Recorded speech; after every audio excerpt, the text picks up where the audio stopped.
I pulled out my old calculator to help someone with some trig.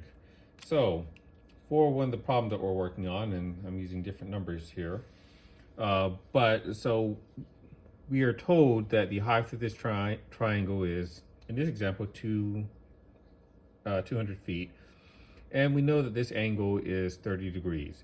So now the question is, what is the length of the hypotenuse?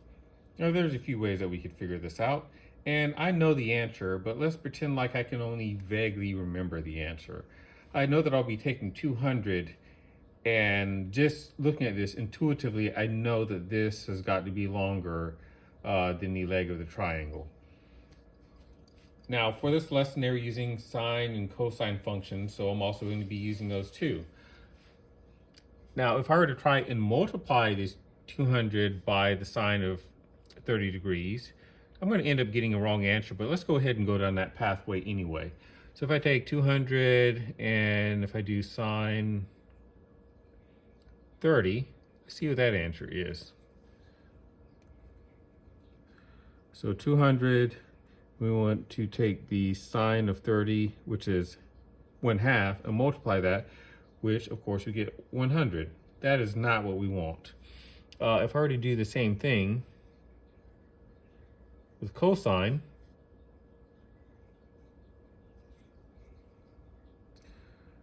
so let's see, if we said that was 30, get the cosine, which is 0.86, so we also know that that's going to be wrong, because when I multiply that by 200, we end up with 173. And remember, just from looking at this, intuitively, we know that this is going to end up being longer. So we don't need to multiply, we need to divide.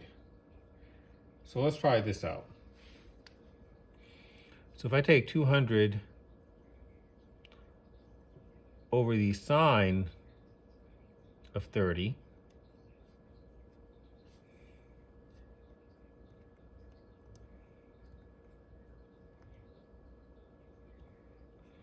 then I end up with 400. If I do the same thing again, 200 over the cosine of 30. Oops, let me clear everything out of my calculator actually. And this calculator is probably, I don't know, I think it might be 20 years old at this point. Anyway, 200, we're gonna take 30 cosine divided by, and we end up with 230.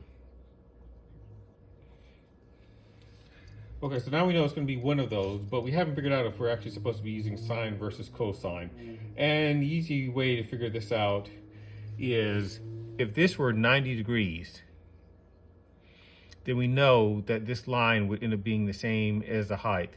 So which one of these functions, sine or cosine, whenever we pass 90 into that function, will we end up getting this same figure here? So this is easy to figure out. If we take 90 and get what the cosine of that is, it's 0. If I take 90 and get the sine of that, it's 1. And of course, 200 divided by 1 would end up being 200. So that tells us that we need to use a sine function, which means that in this case, the length of this would be equal to 400 feet. Because sine is a correct function to use here. Now, I do know which one to use off the top of my head. I went through this long way because if you can't exactly remember which one is correct, then perhaps you'll be able to guide yourself through figuring it out using a method like this.